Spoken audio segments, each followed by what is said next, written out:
Maintenance में, तो उसके घर में ही गुण कर विभाग के अनुरूप 4 लोग हो गए, लेकिन कहते सब अपने आप को वही थे जो उनका पिता था।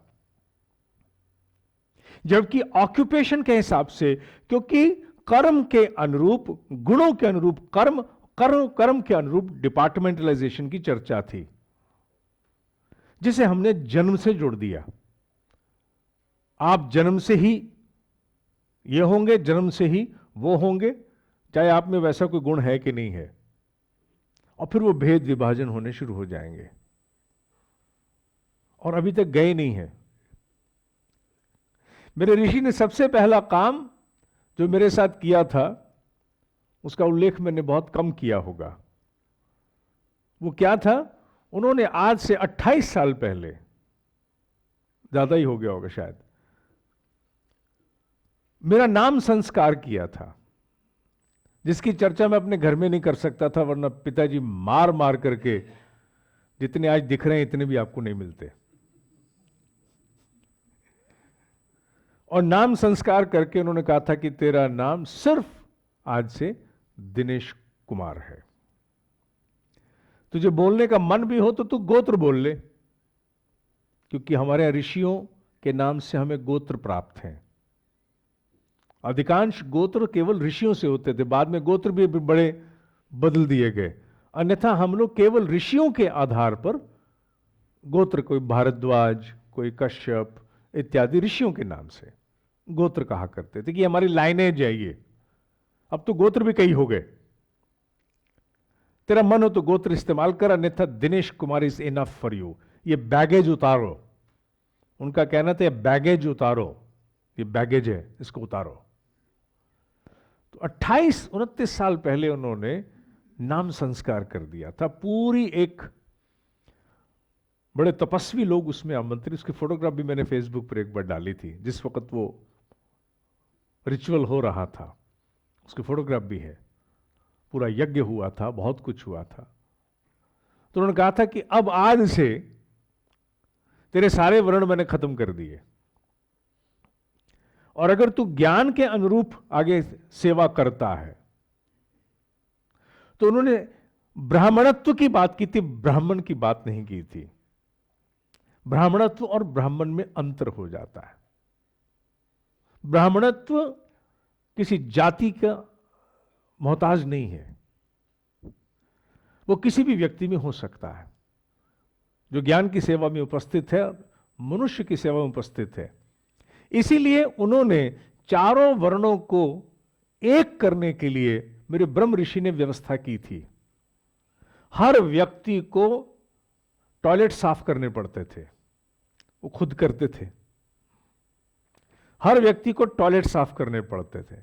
हर व्यक्ति को ड्यूटीज लगती थी, खाना बनाना पड़ता था। हर व्यक्ति को सिक्योरिटी गार्ड की तरह खड़ा होना पड़ता था। आपकी क्वालिफिकेशन कुछ भी हो, आप डॉक्टरेट हैं या कुछ भी हैं, what ever you may be, अगर आप उनकी व्यवस्था में आ गए हो तो स्टार्टिंग टॉयलेट से होती थी। स्टार्टिंग ही टॉयलेट से कराते थे वो। चलो टॉयलेट साफ करो, टॉयलेट साफ करो, अपने बर्तन साफ करो, अपना कमरा साफ करो, पोछे लगाने से शुरुआत करो, और अपनी पूरी आयु वो खुद करते रहे, किसी से नहीं कराया उन्होंने। उन्होंने कहा यही नाक तुम्हारी पकड़ करके मैं घिस दूंगा, I will bloody rub your nose, जो ऐसे उठती है कि ये छोटा काम मैं नहीं करूंगा, बड़ा काम मैं नहीं करूंगा, करो। खाना भी पकवाते थे। वो सारे कार्य जो किसी भी वर्ण की समझ में आ सकते हैं वो कराते थे। जाति से कोई किसी जगह से भी आया हो, उससे वो सबसे पहले यज्ञ करवाते थे, ट्रेनिंग देके यज्ञ करवाते थे। इसलिए भारत में जहां जहां भी उन्होंने यज्ञ किए, कोई विरोध नहीं कर पाया विशेष रूप से, मुखर रूप से। किसका विरोध करता? क्योंकि यज्ञ के जितने आचार्य होते थे, अगर गलती से कोई उनके जन्म की जाति पूछ ले तो चुप रहना पड़ जाता था। और जितने लोग सफाई कर्मचारी होते थे, उनकी जाति पूछ ले तो भी चुप होना पड़ जाएगा। उन्होंने ये बैगेज और भेद खत्म किया, क्योंकि इसको हम समझ नहीं पाए थे। इसको ना समझने के कारण ही हमने बहुत सी चीजों से अपने आप को पीछे किया है। सच पूछो तो मैं सोचता हूं कि अगर आज समाज इस विषय को नहीं समझेगा, तो संभवतः आने वाले समय में हम अपनी संतति के साथ न्याय नहीं करेंगे, इस राष्ट्र के साथ ही न्याय नहीं करेंगे। अपने आप को हम कुछ भी कहें, एंटरप्रेन्योर कौन होता है? मेरे ख्याल में एंटरप्रेन्योर वो होता है जिसमें सबसे अधिक वो भाव होता है जो एग्रेसिव है, वो एंटरप्रेन्योर है। रिस्क लेने की जिसमें क्षमता है, आगे बढ़ने की जिसमें हुक है, जो पीछे मुड़ करके देखना नहीं चाहता, किसी की धारणा को ना मान करके अपने हिस्से का अनुभव प्राप्त करना चाहता है, उसे एंटरप्रेन्योर कहते हैं। जिसमें शौर्य है, साहस है, पराक्रम है, नई से नई उपक्रम को करना चाहता है, 1000 बार असफल होकर भी सफलता की चेष्टा करता है, उसे एंटरप्रेन्योर कहते हैं। आज भारत में कम है। रिसर्च एंड डेवलपमेंट, क्या भारत में उस स्तरों पर हम कर पा रहे हैं? कर भी रहे हैं तो दूसरों के लिए, अपने लिए नहीं कर पा रहे हैं। कोई हमें नौकरी पे रख लो,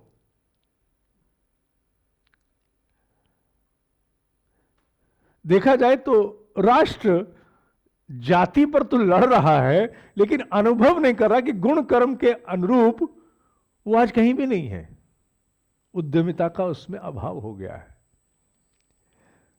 ये एक अंडरस्टैंडिंग हमें इसलिए लेके जानी है ताकि आने वाली संतति को हम कम से कम इतना समझा सकें कि हमारे यहां कैरियर काउंसलिंग के लिए, मनुष्य की कैरियर काउंसलिंग के लिए, हालांकि छोटा शब्द है, ऋषि कैरियर काउंसलिंग नहीं कर रहा।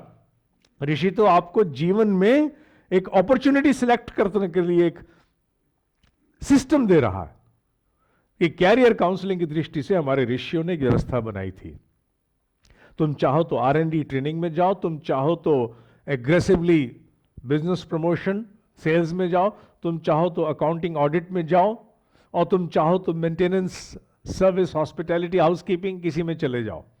तुम्हारा मन है, जिसमें तुम्हारे गुण तुम्हें दिखते हो कि मैं जा सकता हूं, मुझे जाना है। मैंने पिछली वीडियो में भी उल्लेख किया था, आज भी करूंगा। मेरे स्टूडेंट चार्टर्ड अकाउंटेंट करनाल में एक लड़के को लेके आए थे जो अभी केवल 8वीं कक्षा में है। उस लड़के से मुझे बात करा कर उन्होंने कहा, इसे पूछिए ये क्या करना चाहता है। और मैंने उससे पूछा, मैं तुम क्या करना चाहते हो? कहता बैंक में नौकरी। मैं क्यों? किसको देखा बैंक में नौकरी करते हुए? कहता किसी को नहीं। वो रिश्तेदारी में है कोई? कहता नहीं। मैं क्यों बैंक में नौकरी करना चाहता है? 8वीं क्लास का लड़का मुझे जवाब दे रहा है। कहता वहां सारा दिन नोट गिनने को मिलेंगे। तो मैंने कहा बैंक में नौकरी करके सारा दिन नोट गिनने को मिलेंगे, लेकिन तेरे पल्ले तो केवल तनख्वाह आएगी। तो कहता मन तो लगा रहेगा। I never expected this class 8 student informing मी कि मेरा मन तो लगा रहेगा। मैंने कहा बेटा, अगर तेरा मन नोट गिनने में लगा रहेगा बैंक में, तो तेरे लिए तो और कुछ सोचना बेकार है। उसके पिता को मैंने कहा, अब इसको छेड़ना मत, इसको अब जाने दो, क्योंकि इसने इतनी बार बात बोली है और इसकी रिश्तेदारी में कोई बैंक में नहीं, जान पहचान में कोई बैंक में नहीं। एक ही बात इसको कि मुझे नोट गिनने अच्छे लगते हैं। ये पिछले जन्मों से संस्कार लेके आया। ही वांट्स, किसी को देखता होगा रोज नोट काउंट करते हुए, और सोचता होगा किस दिन ऐसा आएगा मैं भी काउंट करूंगा। उसने मुझे कहा, मैंने कहा तुझे मिलेगा तो कुछ नहीं, मिलेगी तो तनख्वाह सीमित सी। कहता मन तो लगा रहेगा। मैं तेरे गुण कर्म विभाग सुनिश्चित है, तुझे कैरियर काउंसलर के पास जाने की कोई जरूरत नहीं है। तुझे कुछ नहीं सोचना मुझे क्या लेना है, तो सीधा कॉमर्स में जा। बल्कि आजकल तो जमाना ऐसा आ गया कि आपका साइंस हो या आर्ट्स हो, आप तब भी बैंकिंग में जा सकते हो, क्योंकि प्राइवेट बैंकिंग ने इसको खोल दिया है। वो कहते हैं कि आपको कॉमर्स नहीं भी आती तो भी बैंकिंग लायक हम आपको बनाएंगे। तो तेरे लिए तो रास्ते खुले हुए हैं प्राइवेट बैंकिंग के भी। यही ऋषि कहना चाहता है। हालांकि इस श्लोक में जो वो वास्तविक रूप से कहना चाहता है उसे आज मैं नहीं लूंगा। क्यों? इसलिए क्योंकि इसके आगे आने वाले श्लोकों में 14, 15, 16 इत्यादि आगे तक इस भाव के साथ न्याय करना में बड़ा गहरा है। कर्म अकर्म का भेद, जिस पर ये ज्ञान कर्म संन्यास योग आधारित है। ये ज्ञान कर्म संन्यास योग जिस पर आधारित है, उसी पर कर्म अकर्म पर चर्चा आगे बढ़ेगी। आज मैंने केवल इस श्लोक की पहली पंक्ति को लिया। जिसके अंतर्गत ये बल देना आवश्यक था कि they were not fools and they never created hard lines. उन्होंने कभी गंभीर गहरी रेखाएं पैदा नहीं की हैं। उन्होंने तो अपॉर्चुनिटी दी थी कन्वीनियंस के लिए कि बेटा क्या करना चाहता है। पिता ने पूछा क्या करना चाहता है, बता तेरी क्या इच्छा है। जैसी तेरी स्ट्रेंथ है वैसे 4 डिपार्टमेंट है, चारों के आगे 1000 क्लासिफिकेशन हो चुके हैं। आज क्योंकि कॉम्प्लेक्स सोसाइटी है, आज बहुत चीजें सुपर स्पेशलाइजेशन में चली गई हैं। मोटी धारा एक होती है, उसमें फिर 20 निकलती हैं। तो मोटा मोटा जान ले कि तेरी इनर स्ट्रेंथ क्या है, इनर ट्रेड्स, इनर प्रोपेंसिटीज क्या है, बस इतना जान ले। उसके अनुसार तो फिर कर्म का चयन कर। और 4 डिपार्टमेंट अवेलेबल हैं। One goes with understanding, research and propagation of the knowledge. Another goes for an aggressive approach to charter new skies. Another goes to audit, to synthesize. And the another goes to engage into service departments of various kinds. Now, where do you want to go? केवल इतनी ही समझ देना ऋषि चाहता था। हमने अर्थ का किया और आज हमने भोगा भी है, भोग भी रहे हैं।